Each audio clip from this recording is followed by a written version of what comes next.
So we will get started this evening. If you will please join me for the Pledge of Allegiance.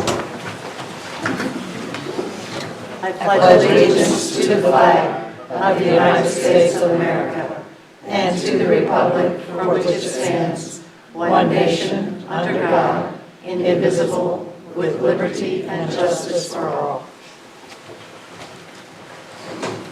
Thank you all for joining us this evening. We will start out with B1, which is a report by the interim superintendent. Interim superintendent. Thank you very much. We actually had a request tonight to make an adjustment in the setup of the room. That came late in the afternoon, but we were able to look at that and make that happen. So hopefully this is a little bit better for people to have the podium off to the side and be able to see the board. What goes along with that is a little bit of struggle with technology. So I think we'll be able to pull up the PowerPoint presentation and as I go through. But if not, if we have a snag, again, this is our second meeting in the building, and we're still trying to work out the bugs. So appreciate your understanding with that. So right off the bat, we want to talk a little bit about Erin Smith. Erin is one of the bright shining stars for the Shawnee Mission School District. She's recently been, and she's a student at Shawnee Mission West, recently has won the International Bio Genius Challenge. Along with that was a $7,500 prize. She's received widespread recognition for her technology research. You may have seen on TV over the last year, she's had a couple of the stations that have picked up and have told her story, but she has worked on technology for a smartphone that will pick up facial recognition and detect the onslaught for Parkinson's disease. So again, and she's a junior in the Shawnee Mission School District in our technology program. So she's also been chosen to participate in the China Adolescent Science and Technology Innovation Contest, which is another international fair. And she studies in our biotechnology signature program, which we're going to talk a little bit later on tonight during the meeting, but we will open up in August with students in our signature programs in this building. Very proud of that.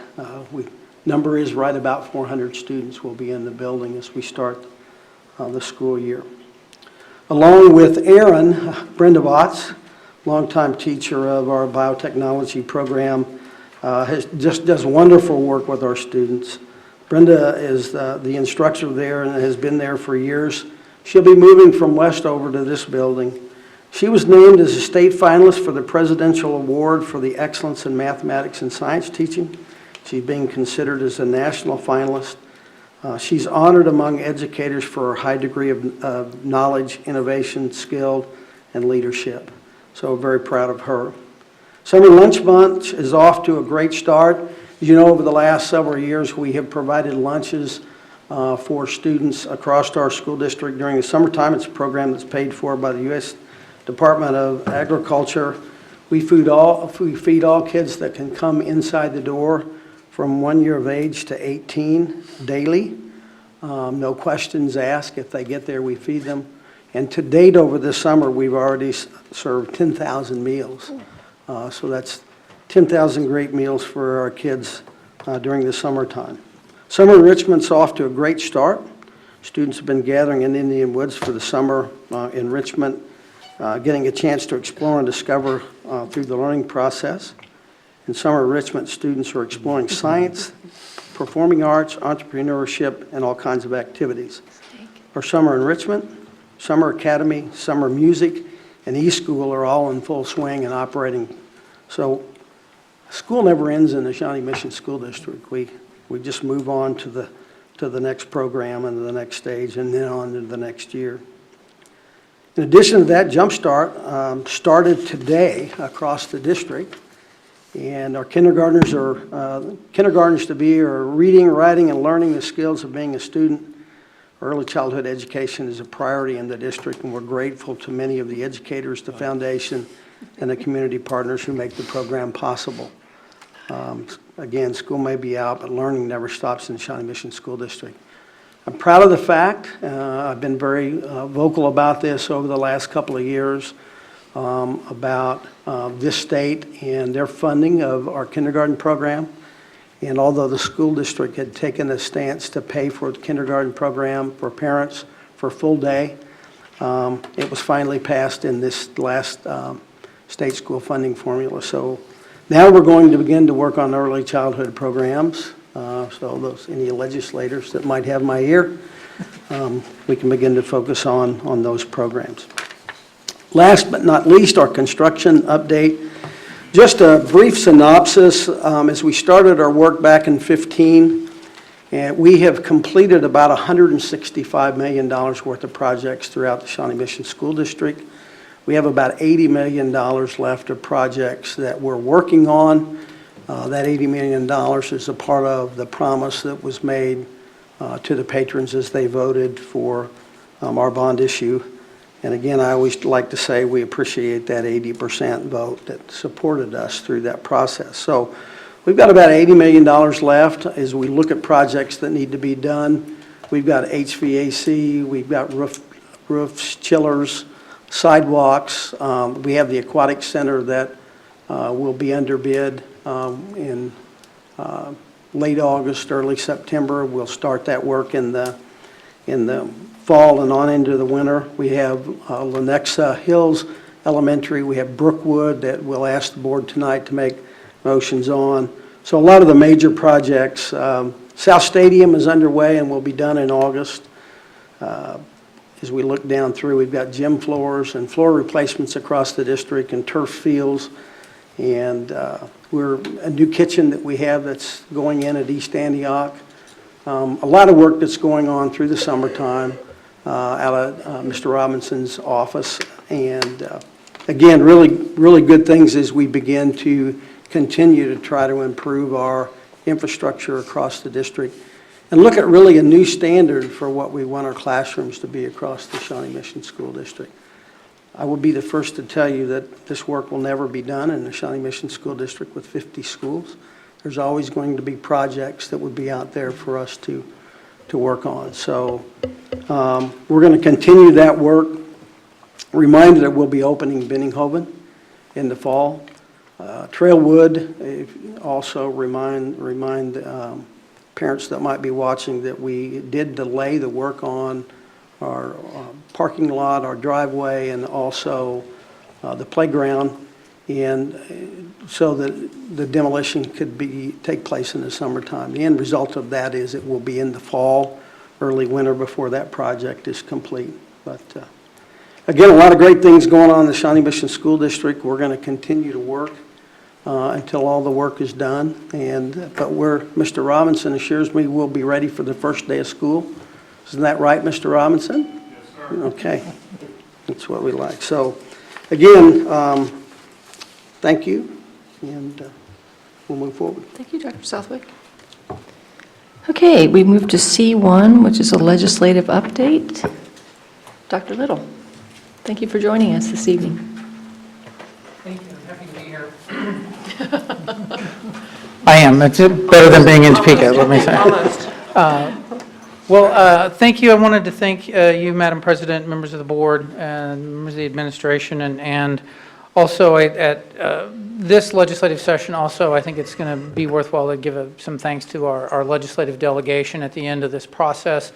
We went into the legislative session this year with a bunch of new, about 40% of the legislature was new. We had new leadership in the House, and they were faced with three of the most complex, difficult issues: school finance, tax policy, and a budget, when you didn't have either of those things resolved, and which led us to today, the conclusion of the regular legislative session, at the tying for the longest in the history of Kansas, which suggests that having those level of issues has its costs, and that was a 114-day legislative session.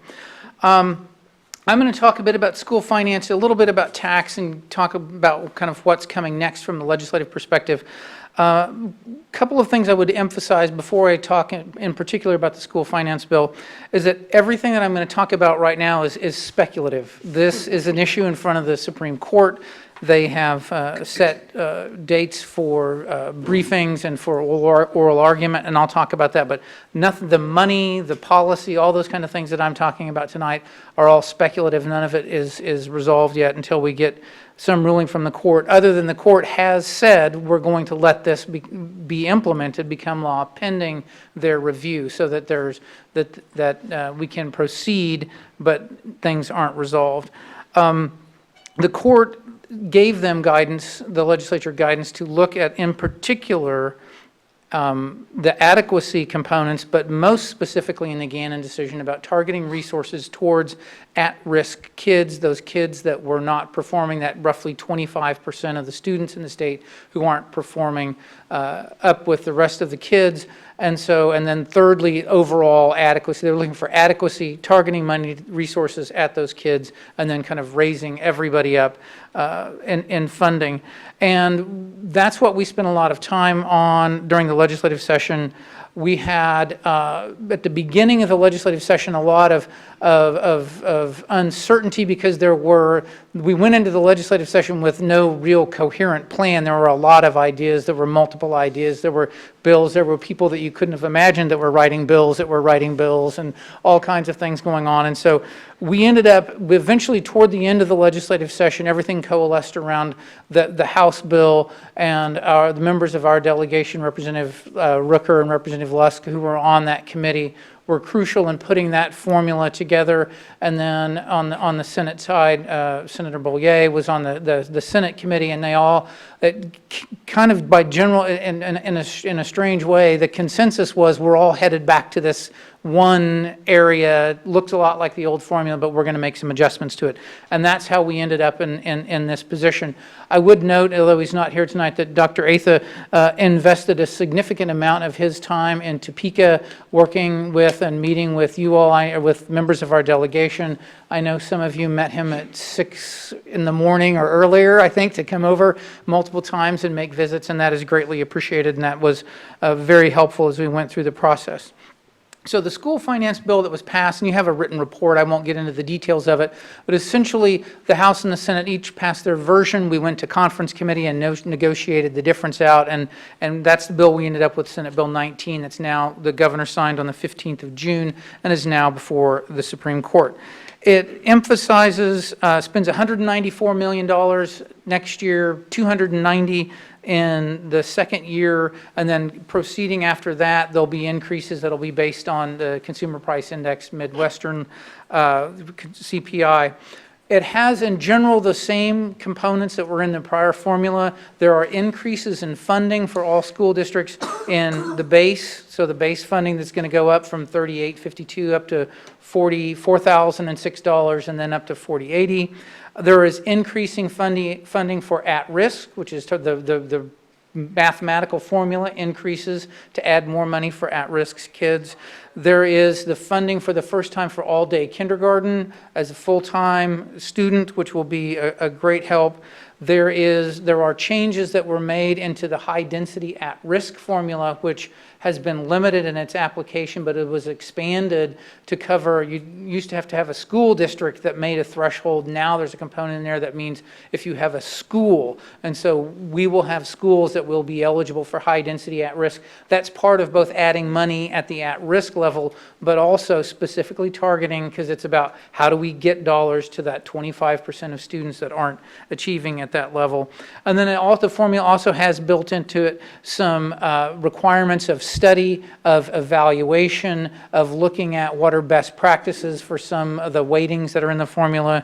But most importantly, building in a lot of reviews over the next, some of them beginning as soon as next year, but for the next 7 or 8 years, phased in over that time, looking at the components of the formula and trying to come up with some scientific data on what's working and what's not, so that we can evolve over time. Some of the components are not the formula itself, but some of the components are sunset, so that we'll have to go back and say, are we doing transportation right? Yes or no, make those kind of changes.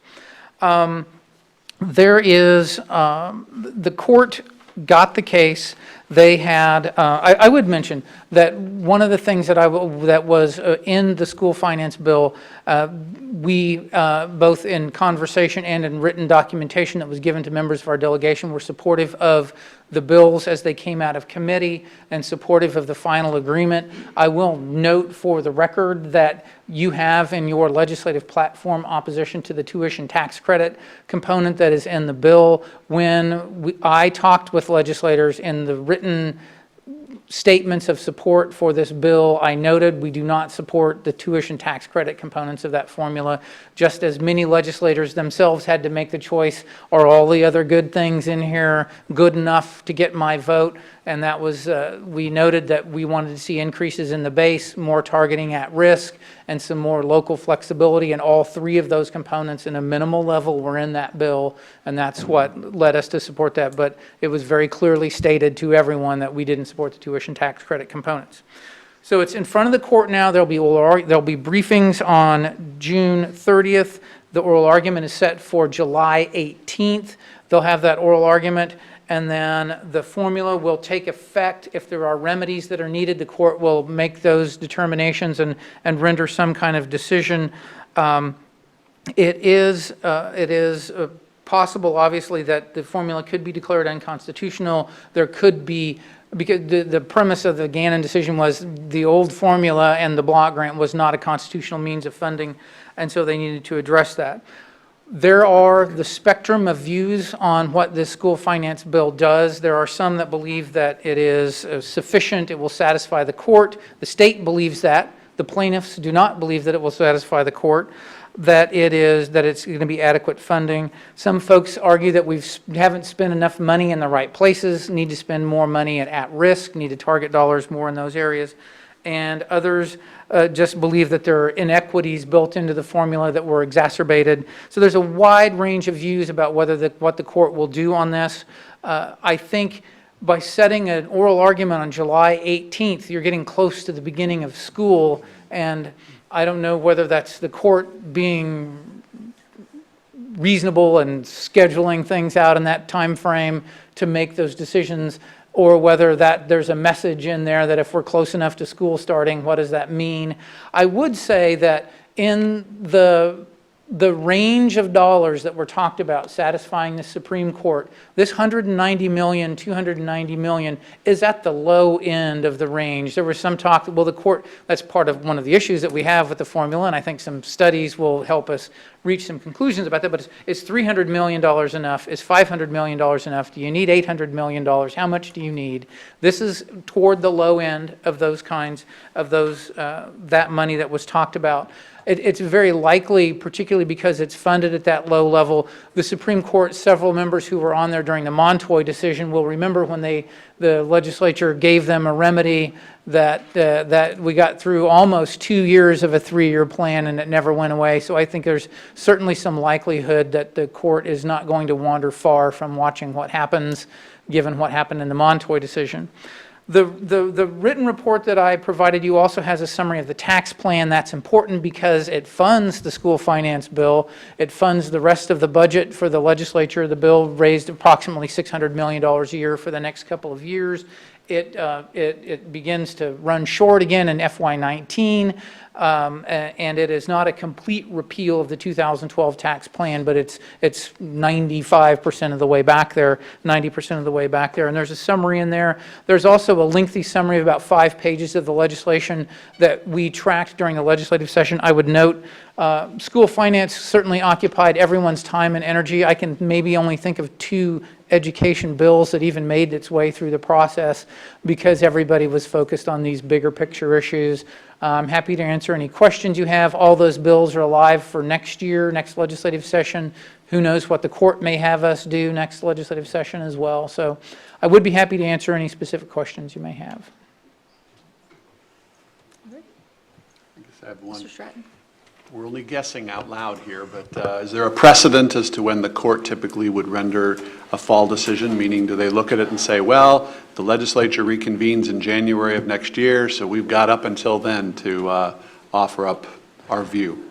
Well, not an attorney, not a legal scholar. It's been interesting to watch how the court has responded at various times. You'll note a couple of years ago they released a decision 30 minutes after the legislature adjourned. So it's not like they're immune to understanding the politics of their actions. They do have an awareness of that. But I think that there is a great deal of sensitivity to everybody's, the almost half of the state's budget is going to be implemented the second week, theoretically the second week of August, and I don't think they're going to do anything to mess with that. That's the least articulate way to describe that, but to make some issues there. And I think if there is some long-term solution, essentially they are, then at that point, 5 months away from the legislature coming back, and there may be something that they'll say, you need to make sure you address this when you get back, if they choose to retain jurisdiction. Oh, Ms. Mack. You talked about this earlier, Dr. Little. Definition of at-risk, it's not necessarily free and reduced lunch. Is that correct? There are some changes that were made into the bill. There's now going to be for a couple of districts. We've got some expanded what the at-risk terminology is going to mean. There are those that are now not at risk, but for a couple of, we've set essentially a 10% floor for at risk, and so districts that are below that will be able to access at-risk revenue based on the kids that they have that are meeting that kind of 5-point criteria from the State Board of Education now for non-academic, non-performance, those kind of things. So some of that's in there. Thank you. Ms. Neighbor. I think what we had heard was after oral arguments, somewhere between 30 and 45 days, based on after oral arguments. That's kind of their timeline. Yeah. So. Ms. Ela? And I know you don't have the crystal ball to know this, but do you think there's any chance that the court will not maintain jurisdiction over this? No. Cindy says no. Excuse me. I think a couple of factors that I would say that weigh for the court retaining jurisdiction is that, number one, this is at the very low end of what the plaintiffs are seeking for in relief and what they'd like to see done, number one. Number two, there is a very specific target population that the court wants to address, which are those kids that are not keeping up with the rest of the kids. And in all honesty, there are probably 10 other things that could have been done to target that, and I think, frankly, we ran out of time, the legislature ran out of time because there's more money in there, but there are a lot of other things that could be done to help those kids, and that simply wasn't done because of time and complexity. When you start late, you don't have time to do the best work, maybe sometimes. And then the other issue would be how the legislature handled the Montoy decision when they passed a 3-year plan. So I think those three things suggest the court is probably more inclined than not to keep their oversight over resolution, particularly if they come up with some remedies. If they say you need a little more at risk, you need to target some of these kind of things, they'll want to see that coming up again. Okay, thank you. Ms. Neighbor? I would also add to Dr. Little's thing that if you're going to do a study of data to see how much progress you've made, you can't do it with just a year data or 2-year data. It's going to take a period of time. So in order for the courts to be able to be satisfied in that area that progress is being made, I think they'll retain jurisdiction for that. That's for one of the reasons. Anybody else? Thank you, Dr. Little. Thank you. Appreciate it. Okay, we move to C2, curriculum and instruction. Good evening, Dr. Southwick, members of the board. Actually, before I begin addressing curriculum instruction, I'd like to make one addendum to Dr. Southwick's superintendent's report, and that is the Step Up summer program for English language learners is underway as well. We've got about 75 kids meeting 3 days a week at Apache. Dr. Kent Yoakum is the director this year. And I just wanted to acknowledge the excellent work that they're doing. So, Tonight on your consent agenda, there are a number of items related to curriculum and instruction. And I wanted a few minutes to just give you a rundown of what that is. It's not normal for us to have quite that much all at the same time. So to give you a bit of an overview of that, I will be brief, but I thought you would like to at least know a little more about the information. There are 7 items, and I'll just go through them very quickly. The first is Learn 360 and World Almanac. And I should also note that 6 of the 7 are renewals. They're services and subscriptions that are already in place. The last item is the new one, and I'll address that at the end. Learn 360 and World Almanac is a service that we pay for that is provided by KCPT, public television. It is access primarily to streaming videos, but it is about providing a foundation of resources for research. About 200 organizations contribute to it, including organizations like National Geographic, PBS, History Channel, Encyclopedia Britannica. So it's a wide variety of resources. Their primary function, though, the primary use, has been to access streaming video. Rosetta Stone is another of the resources that we're asking for renewal tonight. This is actually the second time this has come to you. The renewal came in 2 parts. The first part was last spring, and so this is the second of 2, the second payment, I guess, for Rosetta Stone. It's primarily used by English language learners. We've had it for 3 years, and this is a 3-year renewal. So we have 165 licenses that we're asking to renew in order to support language acquisition. Turnitin is a product that has been in the district for a number of years, and it's used at the secondary level for detecting plagiarism. So they can turn papers in through that product and determine if there's been plagiarism. Career Cruising is also a renewal, but it's only the second year that we've had it. This is a product that is approved by the State Department of Education as a way to address the new requirement in the state that every student at the secondary level, middle and high school, have an individual plan of study. So Career Cruising, which is also part of our accreditation process, will allow students to research career information, to gather information about what interests them, and to do some planning so that they can prepare for what courses will lead them to their eventual goals. Of course, there's plenty of room for students to change their mind in that process, and there's a strong counseling component, not necessarily with counselors, but with mentors and with adults in the building. But it's about providing individualized planning for every student. The McGraw-Hill Reading Renewal is to support our Wonders resource, which is our adopted English language arts program.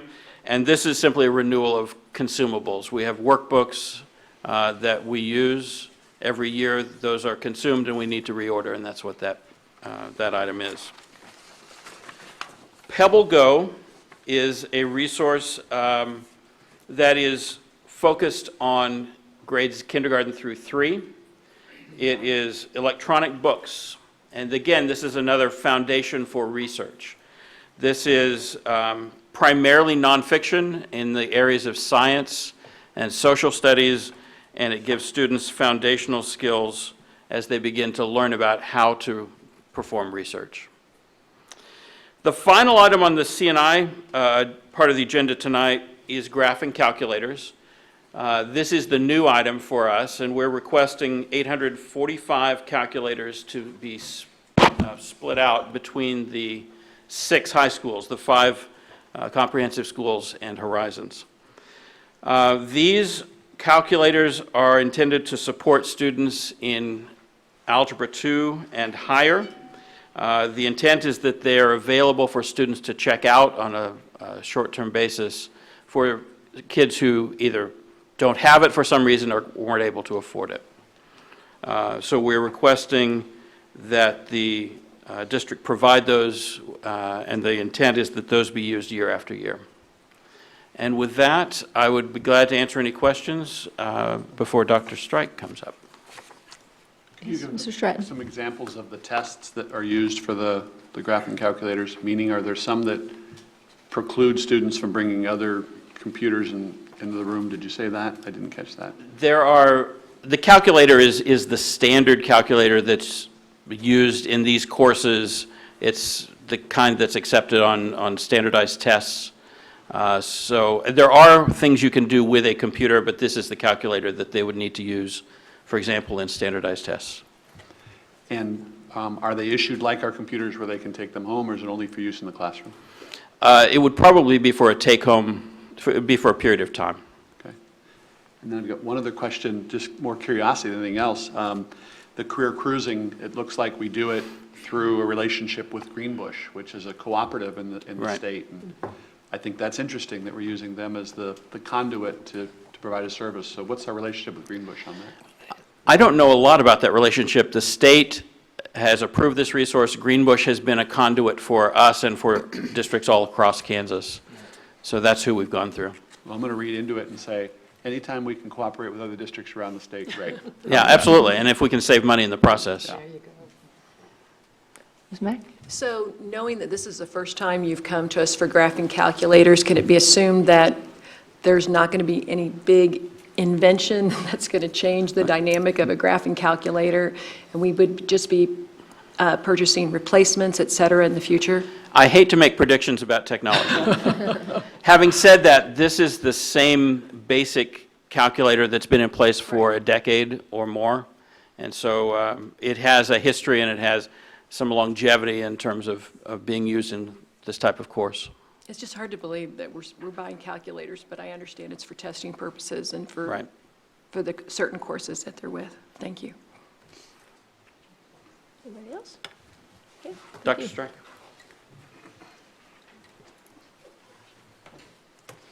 In relation to ACT testing, I'll give you a little bit on the TIs.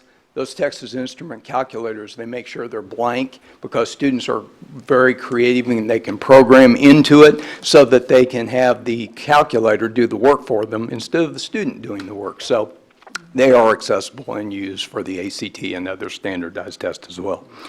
With the move of 5 of our signature programs to the Center for Academic Achievement, this new state-of-the-art facility provides the space to enhance and to expand the learning experiences for our students.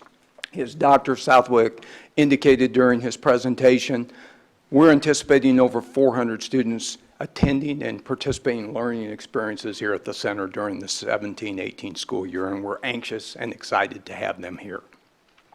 The first proposed purchase for board consideration is utilized to equip our medical health science signature program through the selection of equipment designed to integrate our current high-tech mannequin that was funded from a First National Grant donation in 2015 to secure a portable mannequin that would also allow the related equipment to interface with the old mannequin and the new mannequin in such a way that would provide our students with the ability to provide pre-hospital and in-hospital care from basic assessment to advanced life support skills. This simulation system will be incorporated into the 2 trauma rooms that are provided at the center.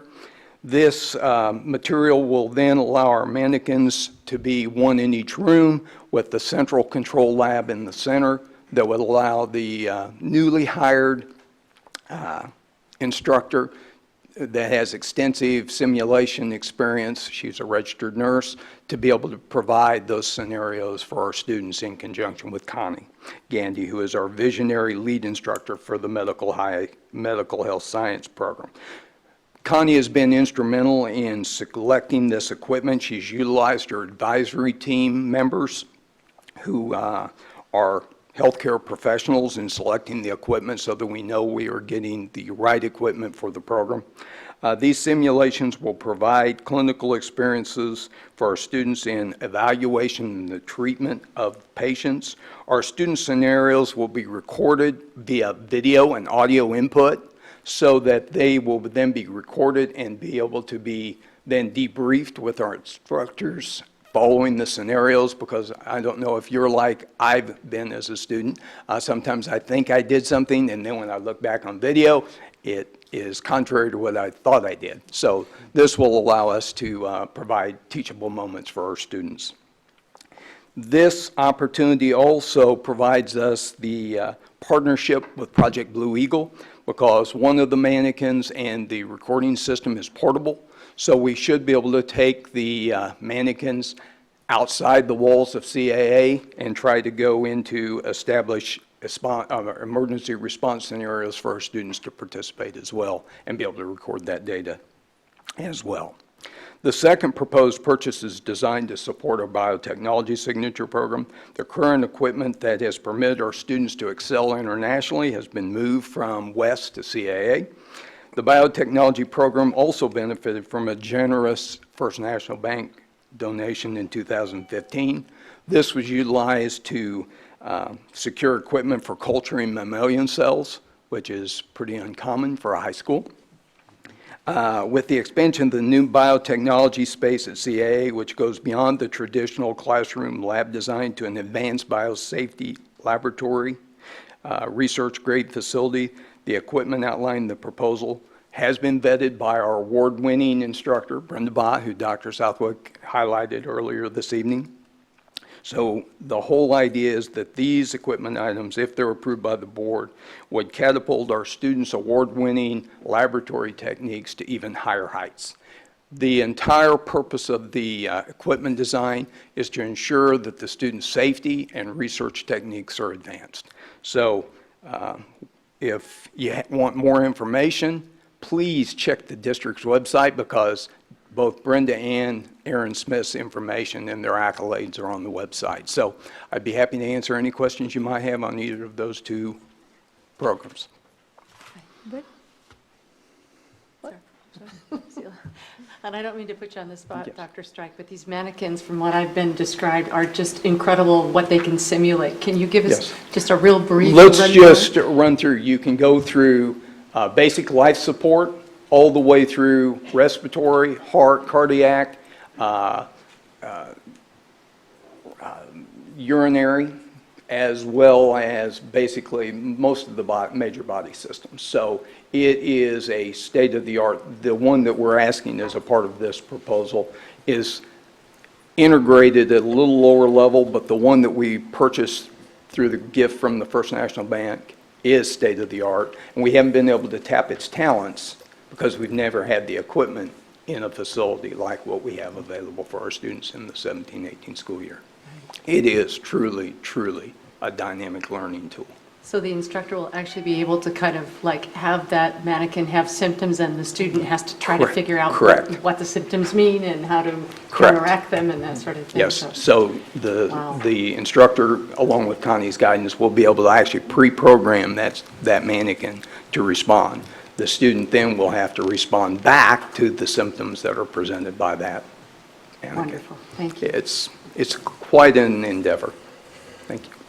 Ms. Neighbor? Actually, if you've ever had the opportunity to go to a nursing school and watch them teach, it is phenomenal, because you can stand behind the screen and you can spike a temperature, you can cause the starting of a stroke, and they're assessing what might cause that, or a person may say, I have pain in such and such an area, and at the same time while they're doing that, their blood pressure may be falling. So you have to be aware of the complete surroundings and what can cause that. So it's more of a real hands-on without the real person there, but it simulates absolutely everything, and it is very, very exciting.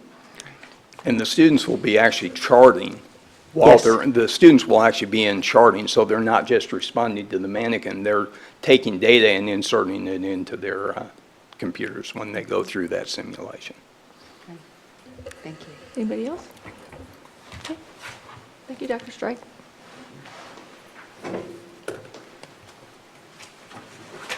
Okay, let me get back up here to where I need to be. Okay, nothing. Okay, we do not have anyone for open forum tonight, so we will move down to the approval of minutes. E1, the approval of the minutes from the special meeting of May 22nd, 2017. So moved. Second? Thank you. Dr. Denny, thank you. Was that Ms. Neighbor? Yes. This is really loud. Okay, go over there. Okay. Is there any discussion? All those in favor, please say aye. Aye. All those opposed? Motion carries 7-0. Okay, E2, the approval of the minutes of the regular meeting of May 22nd, 2017. So moved. Thank you, Ms. Seela. Second? Thank you, Ms. Bisfield. Any discussion? All those in favor, please say aye. Aye. All those opposed? Motion carries 7-0. Okay, E3, the special meeting, approval of the minutes of the special meeting of June 1st, 2017. So moved. Thank you, Ms. Second. Nye. Was that Ms. Neighbor? Sorry, I couldn't hear over myself. All those, any discussion? All those in favor, please say aye. Aye. All those opposed? Motion carries 7-0. Okay, we move to F1, which is the adoption of the agenda for tonight's meeting. Move to adopt. Thank you, Mr. Stratton. Second? Thank you, Ms. Seela. Any discussion? All those in favor, please say aye. Aye. All those opposed? Motion carries 7-0. That moves us to G1, which is the approval of routine business by consent. So moved. Second? Thank you, Ms. Neighbor. Thank you, Ms. Bisfield. Is there any discussion? Oh, Ms. Neighbor. Thank you. I think it really worked out well tonight. On the consent agenda, we've had some discussion prior to talk about the items that are on the consent agenda, and hopefully I hope that helps those that are watching this to understand what these programs are and where they're in place and what they do. So thank you, Interim Superintendent Southwick, for suggesting that. Any other discussion? All those in favor, please say aye. Aye. All those opposed? Motion carries 7-0. Okay, that moves us down to, let's see, consent, recommend for action. Recommended for action, we have N1, which is the approval of the 2017-18 YMCA and JCPR daycare leases with SMSD. Dr. Southwick. Yes, have asked that Dr. Neal tonight present some of the works that she's done over the last several months with respect to the leases and the programs that we'll have in place, and share a little information with you tonight. So, and before she starts, I want to thank her personally for, I think, a deep dive into something that we maybe hadn't looked at that closely before. So I think we have some good information. Hopefully have made some good decisions as we move forward. So Dr. Neal, thank you very much. You're welcome. Thank you for allowing me to share just a little bit of information. As you know, for many years, I can't even dive into the history to know exactly when our relationships began with Johnson County Parks and Rec, JCPRD, their daycare, and YMCA. They share the sites and provide a very important resource for our families. They provide that extended care for families that work or have other obligations and may need to have either a before care option for their students, after care option. Typically they run 7 to 6. And this year, with our expansion of pre-kindergarten, one of the things that we really were trying to do was, in visiting with families and visiting with some of our teachers, one of the barriers sometimes is the fact that our pre-kindergarten program is a half-day program. So asking those providers if they would be willing to step forward and partner with us to provide that other half-day care, what we're kind of calling wraparound care, that allows them then to have a menu of options. If they need before care, then they come to us for the half-day, and they have an option for the other half-day. If they also need that after-school care. Both of the partners were very responsive. One of the things that we ask them, because I know it's important to you all, is to try to make it as family-friendly as possible, to make it cost-effective. And so one of the things that I would point out to you as you're considering the lease agreements this evening, one nuance or change this time is we went to the partners and we said, if we allowed, in our discussion with them, they shared that this was done in some other places, and it sounded like a win for our families. In schools that serve families that are 50% or more, families qualify for free and reduced lunch. We said if we waive the facility rental fees in those buildings, and for us that's 10 buildings, and have you go back and do some work, we would like for you to pass along the savings in some manner to our families. We didn't prescribe or do anything because really they're the organization that are going to set their fees and to do that. But ask them with the focus on really working toward passing along some of those cost savings or developing that other wraparound care in a manner that is cost-effective, as cost-effective and competitive as possible. And so that's what we have done with those lease agreements.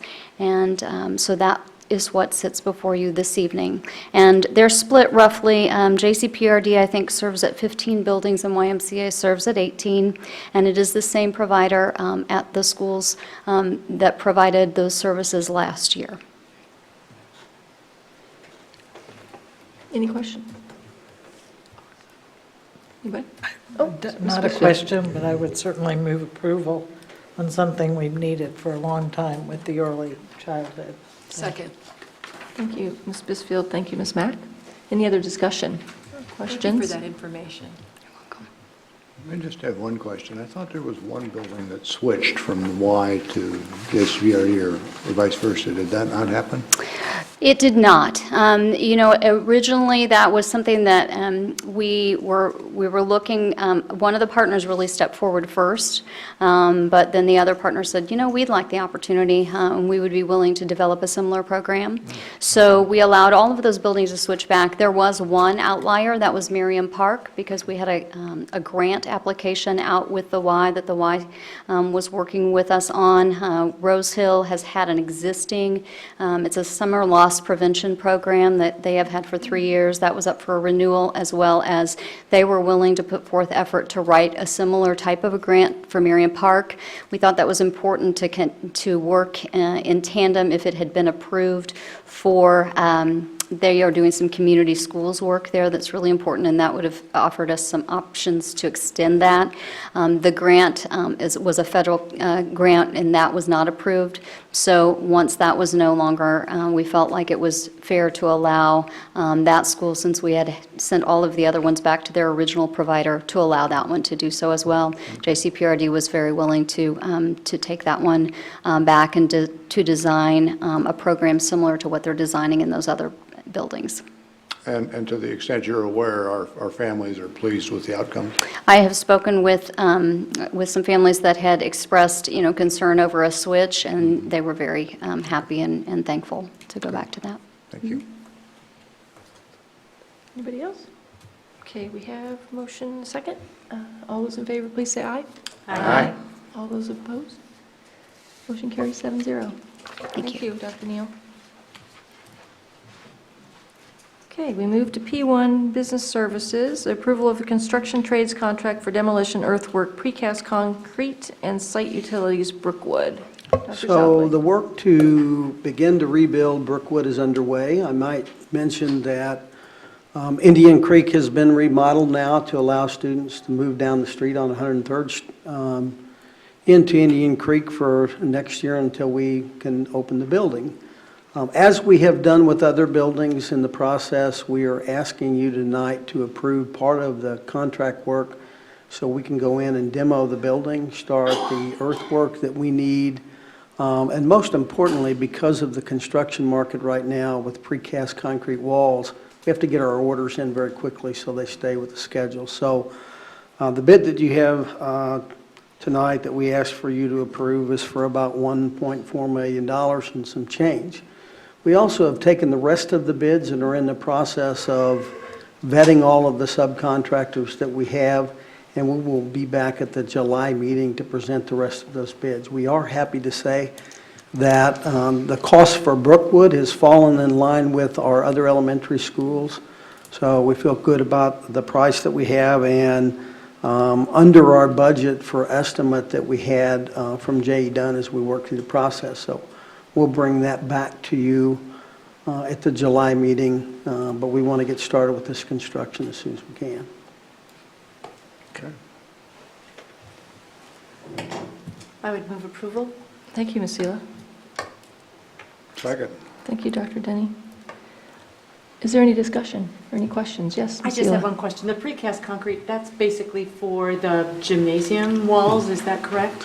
All of our new elementary schools have precast concrete structure that serves them on a daily basis, but also as a 250-mile-an-hour wind shelter. That's a standard that was developed when we began to look at all of our new elementary schools, so they all have that shelter. So again, those walls have to be made so that we can put together and stay with our schedule. Right. And to withstand winds like that, I'm sure that takes a lot of... We hope we don't lot of have to use them. Okay. As I've said several times on a lot of the things that we do, we have to look at probability and possibility. And the probability of those things happening may not be that great, but we have to plan for the possibility. So we build it and we hope that we never have to use it, but if we do, our kids will be safe. And the shelters are also open for people in the neighborhood should they need it too. So plenty of square footage in that building to take care of anybody that's there. Thank you. Okay. Oh, Mr. Trent. A related question. Remind me what we've done in the past for signage, meaning when we had the Broadmoor as the temporary location for Briarwood. I can't remember what signage we do. For someone who lives really close to Indian Creek and goes to block parties, and lots of people ask me, when will it turn into Brookwood? We've been on an 18 to 24-month schedule. We're looking at potential of a winter break to a spring break in 19, so that we'll break ground. We'll work through this next year on into the 18 school year. We will not be ready to open up in the fall of 18. It'll be similar to what we did when we built Briarwood and Trailwood. And how do we rebrand Indian Creek for that 1 year for signage purposes? Well, I'd have to talk to Mr. Robinson about that, but you'd probably also have to talk to the city of Overland Park. Our cities are pretty ouchy about what signs we can use and what signs we can't use. So, Mr. Robinson, I'm going to call on you if you know anything about what we've done. We've moved some signs in the past, but I'm not sure where we are. But it's a main street, and I wanted folks to know what was going to be going on there for the next year.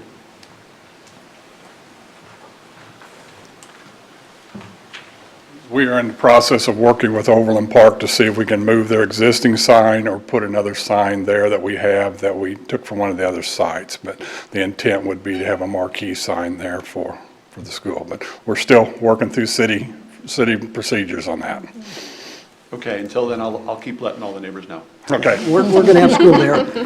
I can report that our original work with the city of Leawood, as we work through their codes process, and would not have allowed us to have a marquee sign there. But we were able to have some meetings with city staff, city leadership, and we are entering into an agreement that would allow us to operate with a sign there. Once we explained that we weren't a building where we were trying to make money. We weren't a true government building. We were a school, and it was important to parents. They were very collaborative with us, and now we have in place and are planning on having a sign at the new Brookwood School. So, Thank you. Thank you. Okay, we have a motion and a second, and we've had discussion. Anybody else have anything they want to say? All those in favor, please say aye. Aye. All those opposed? Motion carries 7-0. Okay, P2, the approval of Architectural Engineering Services SMSD District Aquatic Center Parking Garage. Dr. So Southwick. as we move forward with the Aquatic Center, and it's been a little bit of delay as we've worked with our budget. As with all construction costs, we're always trying to make sure that our design and the program follows down and meets the budget that we have that would be available for the building. We were happy to announce that the collaboration that we have with the city of Lenexa as we did this, we looked at the parking that we would need plus the parking that they would like to have to support their city center square. So we agreed several months ago that we would work on an MOU where we shared the cost for the parking garage and also the ongoing maintenance for the parking garage. And we've had attorneys working with their attorneys to do that. As a result of that, we thought that it would be in our best interest to bring forward and approve separate from the aquatic center the approval for the architectural services to bring that design back to you. So when we look at this and we actually bring this motion to you, you'll have probably two motions as we look at it right now. One for the facility itself and one for the parking structure. And again, we're happy with the partnerships that we've had at Lenexa for them to step up and agree they're going to pay for 50% of the cost of this garage. So what we're asking for you tonight is just to approve for us to move forward with the cost for architects and design. So move. Thank you, Dr. Denning. Thank you, Ms. Seela. Any further discussion? Any questions for Dr. Southwick regarding this matter? All those in favor, please say aye. Aye. All those opposed? Motion carries 7-0. Okay, we move to Q1, which is action superintendent approval of revised board policy JGCA student wellness. Dr. Southwick. This is a formality. It's statute. As it's been presented to you, is exactly the wording that we need to have in place to be in coordination with the law. So we would present this to you and would ask that you approve it basically on a first reading. So move. Second. Thank you, Dr. Denny. Thank you, Ms. Bisfield. Any discussion? All those in favor, please say aye. Aye. All those opposed? Motion carries 7-0. Okay. Action, Board of Education. We have before us our membership in the Kansas Association of School Boards, which runs every year from July 1st, 2017 to June 30th, 2018. The membership dues this year are $19,134, so it's up for discussion. I would like to entertain a motion in a second, so then we can discuss. So moved. Thank you, Ms. Neighbor. Second. Thank you, Mr. Stratton. Okay. Discussion, any discussion? Maybe I should see if there's any We discussion. have an invoice before us that has option 1 and 2. One is simply the dues as you've outlined. And the other, option 2, includes a season pass. It's identified as optional. I believe that's a $1,500 fee that covers the ability for some number of board members to attend some number of KSB-sponsored events, but I don't remember exactly how many. And so, as a part of this discussion, I would ask, is there value in that option? I think the first year they offered this, we had it. The second year, which was last year, I believe that we didn't opt to do it. $1,500 is basically a season pass, and it doesn't really, I don't think there's a number. We can go to as many things that are covered under the season pass, the classes or workshops or whatever they would be. And I believe it's us and the administrators, too, that would cover that, so. But it doesn't cover things like the annual meeting or things like that? I don't think it covers like the convention, no. But it covers things. We get one for our dues. I believe we get one Yes, attendee for the that's convention for correct. our dues. And typically, those fees would range, Terry, do you know what the fees would range for an addition, for a class? It's like 125, 150, I something think like it's that. usually 150. Yeah, so I think, if our memory serves me correct, I was thinking that we needed to do like 9 to break even. I think, I don't think the first year had enough. Yeah, we didn't, that first year. We didn't use it enough? Right. Right, so we Decided the maybe didn't next put our year money not to to, that. Yes. yeah, that we didn't have enough classes, yeah, that were underneath that were eligible for the season pass. So, yes, Mr. Stratton. In the first year that we did that 2 years ago, I was in my first year, so I took advantage of it probably more than someone otherwise would have, because there was a lot of new board member training that I sat in on. Interestingly enough, this bill falls kind of in the middle before we have a new board member. So I kind of did the math in my head and said, well, they'd only be able to really take advantage of half of the year beginning in January. So although I think it's a nice offering, the break even makes it a little trickier to get there. And I believe it does cover, though, it's the district it covers, though, too. So, Dr. Southwick, would you anticipate having any? My thoughts are this, that I think it's important that you're involved in your state organization. And if the break even is 9, and I'm only saying this because you've asked my opinion, that means each of you might go to one thing, and a couple of you go to 2 things. And I just don't think that's too much if we can go to things that are meaningful. So my comments to some of you around this have been, if we're going to be members, we need to be good members. We need to participate. We need to find out what's going on out in the state and be maybe somewhat more collaborative than what we've been in the past. We're Shawnee Mission, but we educate kids just like everybody across the state. So I would encourage you, if you spend this money, only spend it if you'll use it. And encourage yourself to get out and be involved. So that's my 2 cents. Yes, Ms. Neighbor. There may be an opportunity this year with the change in Washington and a new Secretary of Education and what rules change and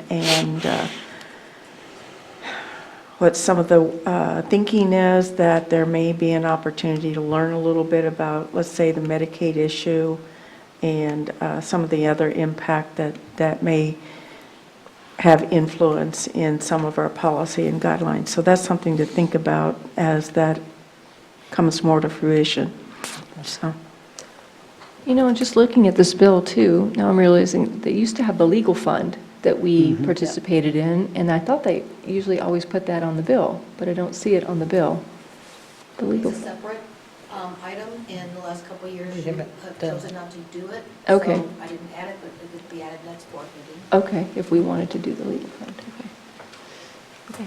So we have this in front of us. Anyone else have any comments? Ms. So Knight? I think I'm confused. We have the membership, and then we're going to vote on the season pass? We can do whatever you want to do. I think the motion, actually, as I read it, was that it was for the membership renewal for $19,134, is the way I read it. So if anyone wants to amend the motion to include the season pass, if we want to do that, or we can just do a separate motion for the season pass. I have a comment. Please, yes, Ms. And I Miller? do take into consideration what Dr. Southwick said, but I think, when we got the season pass last time, we were kind of all hepped up that we would certainly get our money's worth out of it and maybe more, hopefully, and we did not. So maybe reality set in and we couldn't make all the things that we would have liked to have made. So I'm thinking that maybe we do the dues and test it out this year and see if maybe it would be cost effective for us next year to do a season pass, but not include that this year, since our past history, it has not been very cost effective for us. Just a comment. Mr. Stratton? I'll concur, because I want to remind us all that nothing precludes us from attending more. Absolutely, right. So if in fact we attend the events and we bring up a bill of $1,600, well, that's, so be it, so be it. And then we've learned that year. That's right. But, so nothing precludes us from going à la carte, so that I don't mind passing on the season pass this year. Any other comments? Okay, the motion sits in front of you then, just for the membership renewal for KSB for $19,134 for this year. And I have a motion and a second, so all those in favor, please say aye. Aye. All those opposed? Motion carries 7-0. And seeing no motion, anyone want to make a motion about the season pass? No motion, okay, so we will Pay the dues. move past it. Okay, next up we have R2, which is the approval of the contract addendum for the interim superintendent. As you all remember, in April, I believe it was, we held a special meeting and named Dr. Southwick as our interim superintendent for the next school year. And so before you tonight sits the approval of the contract addendum for the for the interim superintendent, Dr. Southwick, for the 17-18 school year. It does last, so basically this addendum lays over the top of his current contract and just addresses the salary that he would then receive for serving as our interim superintendent. It is my, I believe that what he's planning on doing is we will not be backfilling the deputy superintendent position, and so we will just have one position, and so there will be a cost savings to the district because we're not backfilling that position this school year. And technically, I will continue to serve as the deputy, but take on any of those duties that the superintendent, so it's the superintendent's position We're not filling that you that. won't fill for this year. Thank you for that clarification. Yeah. In the interest of the time and effort, as we visited with staff, we're going to cover what needs to be covered so that you have an opportunity to have those dollars available to you to spend how you choose this year and also to offset the cost of any search fees that you have, so. Yeah, we appreciate you stepping forward to do that, and so we can concentrate our work too on finding the next superintendent for our school district, so. I would move approval. Thank you, Ms. Seeler. Second. Thank you, Ms. Bisfield. Is there any other comments, any discussion? Thank you, Dr. Southwick. All those in Thank you. favor, please say aye. Aye. All those opposed? Motion carries 7-0. Okay, we move to then T1, comments from board members. Wait, Ms. Seeler? Actually, Dr. Southwick, I have just one question for you. We talked about state issues and stuff like that. The federal issue, we've gotten calls on the Medicaid or the ACA repeal and all of that kind of stuff, and people are prompting us to contact our legislators and stuff, and I didn't know if you had a comment on that on behalf of the district. I do. We're watching it very closely. We are looking at what impact we would have in the district. We're also trying to count votes, reach out to legislators, Congress people to help us as we move through that process.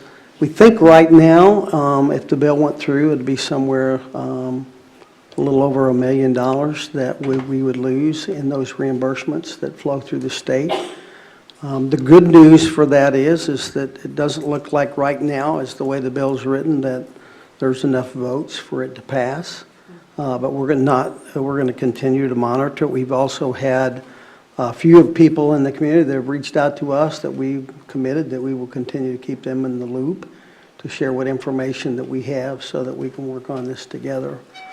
Sometimes when school districts make phone calls, it doesn't have the same impact as we have community members and parents do that, so we want to collaborate with them as we go through the process.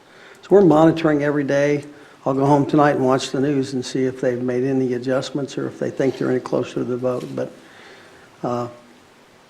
my impression is that we're moving further away right now rather than close, but I think that can change and we have to monitor it daily. Thank you. Anybody else? Oh, Mr. Stratton? Go ahead. Oh, Mrs. I Mack? just wanted to echo what Mrs. Neighbor said earlier. Thank you for coming and explaining some of the items on the consent agenda. And Dr. Neal, thank you for your explanation. It's always great to have that extra information and have the people here in case there are questions that arise. So thank you very much. Mr. Stratton? What's interesting about our June meeting is it's the last meeting of the year, and in a school year, we really celebrate in May because we have the graduation, and so that's kind of the culmination of a successful year. It's always ironic that in June, we have our last meeting of the year, and it's kind of quiet. But I want to acknowledge a couple of things. First of all, the leadership of Dr. Hinson. We are wrapping up a year here, and his term ends at the end of this week, and so I do want to publicly acknowledge the leadership and the commitment and the influence that he's had on this district for the last 3 years. Secondly, we're going to have a year of transition next year. I mean, there's multiple things that will take place in this next year. I'm excited about the fact that we're going to have a year of transition. We're going to have transition in administrative leadership, board leadership, even board membership, at least in one spot. So I wanted to offer those comments to at least give some form of closure to this year and acknowledge what we've been through and, more importantly, the opportunities we have in front of us for next year. Thank you for a great year of service and for our leadership, and I look forward to turning the page next year. Thank you, Mr. Jones. Anybody else? Yeah, next month. Dr. Denny? I move that the Board of Education recess to executive session in order to discuss personnel matters relating to non-elected personnel and to consult with our attorney on matters deemed privileged in the attorney-client relationship. We will reconvene at 8:25. No further business will be conducted following the executive session. Second. Thank you, Ms. Seeler. Thank you, Dr. Denny. Is there any discussion? All those in favor, please say aye. Aye. All those opposed? Motion carries 7-0. Thank you all for attending tonight.